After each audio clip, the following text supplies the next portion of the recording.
मैं बहुत दुखद हूँ कि एक ही जगह की दो महिला डंगरा आहार में काम करने वक्त जाते समय पैर फिसलने से डूबकर मौत हो गई। अगले साल भी टाली पोखर में ही डूबकर के जमुना पासवान की मृत्यु हो गई थी। अगले बार हम लोग के यहाँ लघु सिंचाई से काम हुआ है। 25-30 फीट खद दिया गया है, उसी आहरा से लोग जाते हैं, उसी पिंड से जाते हैं, इसलिए बार बार मेरे के यहाँ घटना घट रहा है। 7 गो मरे हैं, क्या कहिएगा, गलती किसका है? देखिए, यहाँ जो सरकार का योजना चला कि जल संचय करने के लिए, इससे हर साल लगभग 1 या 2 आदमी मर रहा है।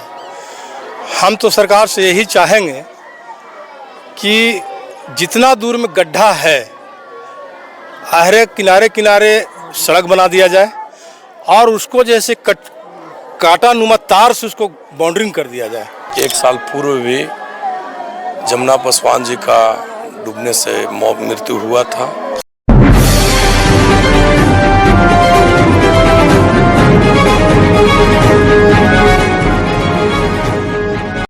आप जो देख रहे हैं भीड़, वह किसी मेला मदारी या सर्कस का नहीं, बल्कि प्रशासनिक लापरवाही का है।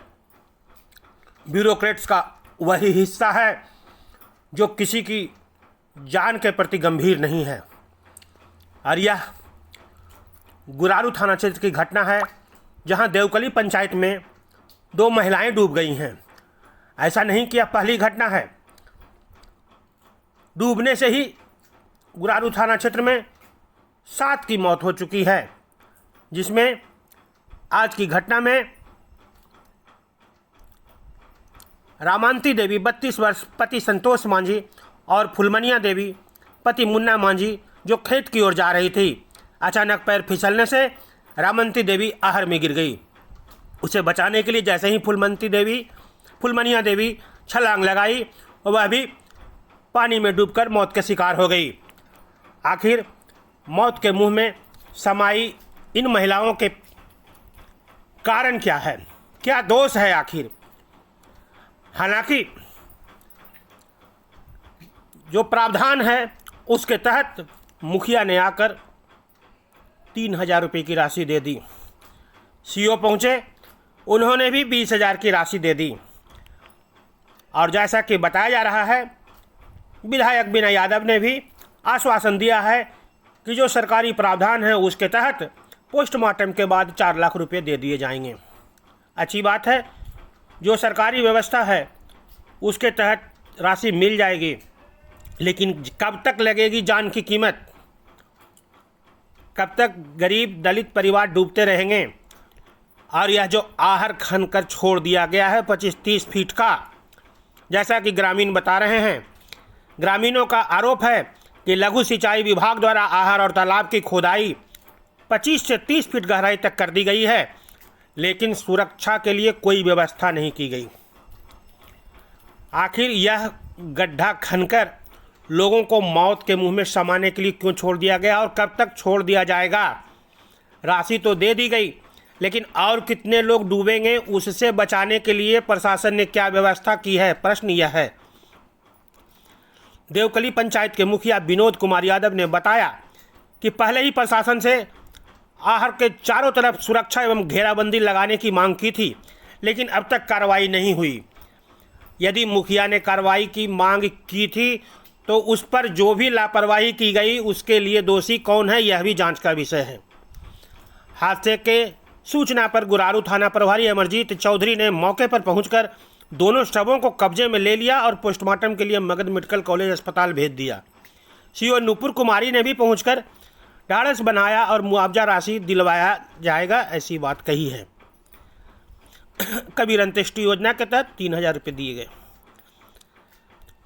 सबसे ताज्जुब का विषय तो यह है कि दोनों मृतक महिलाएं के पति मजदूरी करते हैं, जो अपने रोजी रोटी के लिए राजस्थान गए हुए हैं।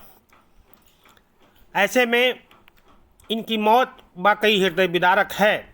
घटना से पूरे गांव में मातम पसरा हुआ है। मौके पर भाजपा नेता राणा रंजीत सिंह, राजेंद्र पासवान समेत बड़ी संख्या में ग्रामीण मौजूद रहे।